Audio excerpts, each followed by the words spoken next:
One of the things that comes with being a resident here in the Cayman Islands is that you see a lot of tourists come and go. And one thing I've noticed since I moved back about 6 months ago is that I cannot help but to notice the mistakes that first-time travelers to the island make.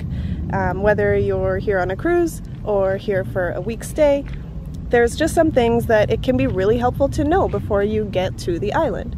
So today, what I wanted to do was share my top few little cruise ship visitor tips for those who are coming on cruises.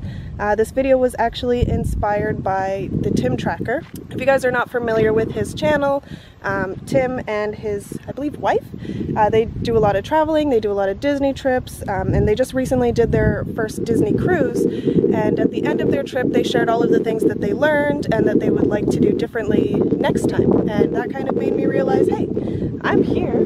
I see people come here and make these little misses or mistakes all the time, and I could potentially help to give people some of that information before they embark on their trip. So today I want to share with you my Grand Cayman tips for cruisers. Here you go.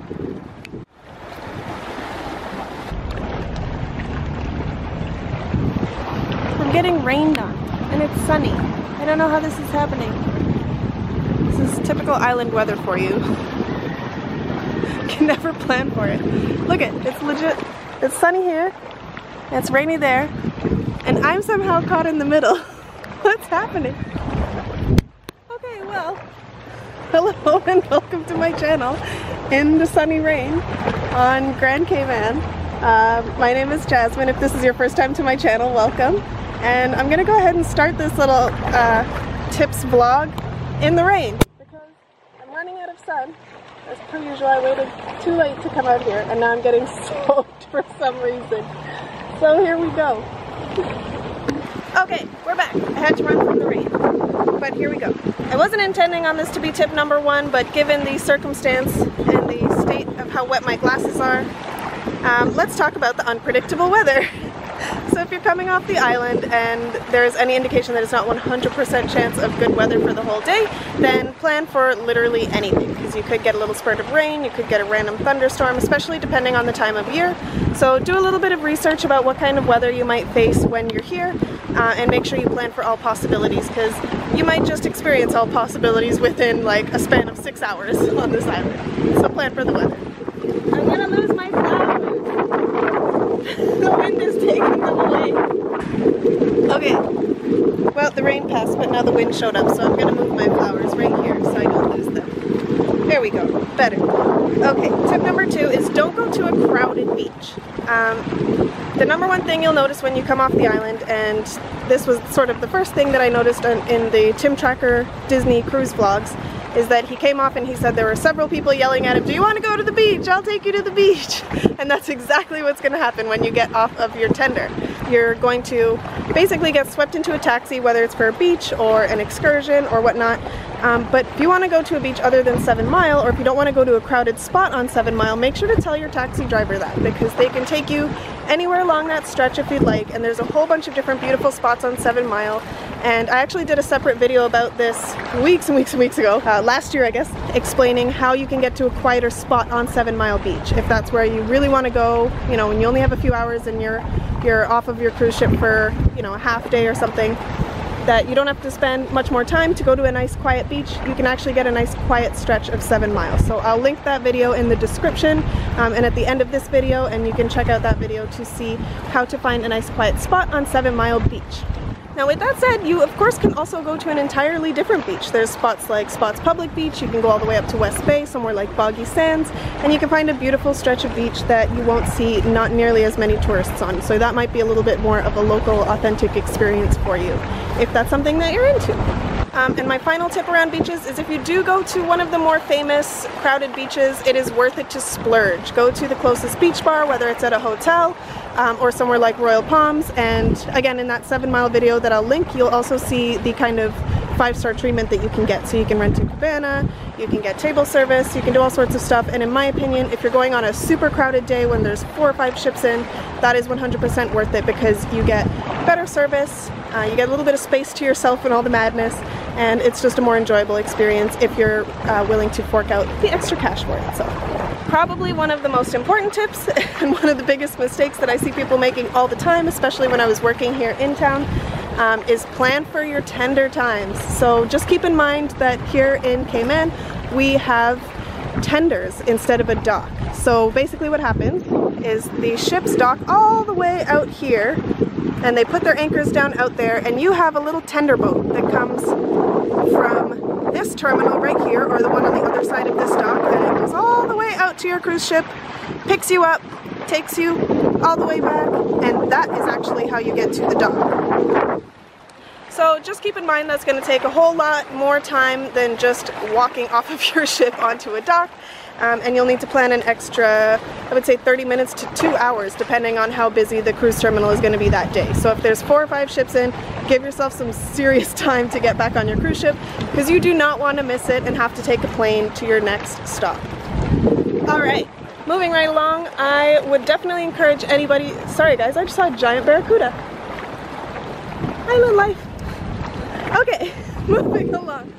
I would definitely encourage anyone who comes, especially if you only have a little bit of time to spend on the island, is go experience some local food and drink. So I'm actually standing here in town right now and I'm looking at a Hard Rock. I'm looking at places that are, you know, kind of name brands where they might have experiences that you could have pretty much anywhere in North America.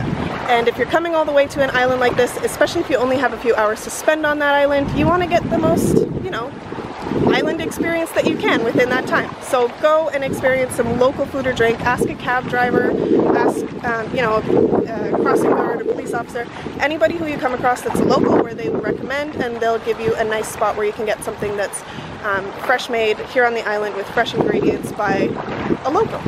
And when you purchase from locals here on the island, not only do you really give back in a greater way to our culture and our economy, but you also help to keep that culture alive on an island that's so popular and having so many big name brands moving in recent years. You can really help to support the local culture here by just having a single meal during your time on the island at a local eatery or cafe or something like that. So with that said, I do want to mention that I'm going to do a second video on shopping tips here on the island, because I did work in that industry for a little while when I first came back, and I really do have a lot of specific tips to give for people who are coming specifically for shopping purposes. So now, see, I'm still losing my flowers. I don't know what, there's no point. I'm gonna lose these flowers. Okay, so stay tuned for the next video with shopping tips.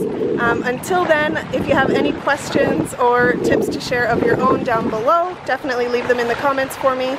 I will be happy to answer any questions that weren't answered in this video, and you might find some additional tips from other locals who stumble across my video and leave a comment for you guys down below. So thanks so much for joining me, and I'll see you in the next video. Bye! Let's go see what Dad's doing.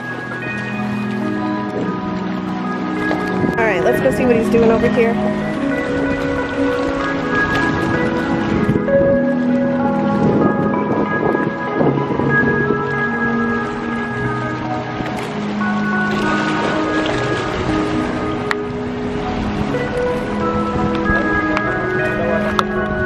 No, I need to get a waterproof camera. I don't have one. I know, we could just jump in and film them. Literally pieces of a crab. Gross. What are you tossing in there? Little shells. Well, they're snails.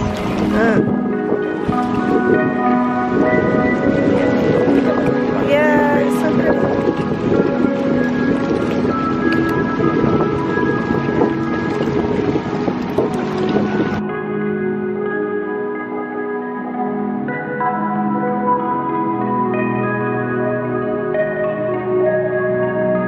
So fun fact, right here is the building for the submarine rides, the Atlantis submarine. However, this is the first time I've ever seen this. The submarine is actually outside right now, getting a painting job. That's the submarine. You can see the little porthole windows on the bottom.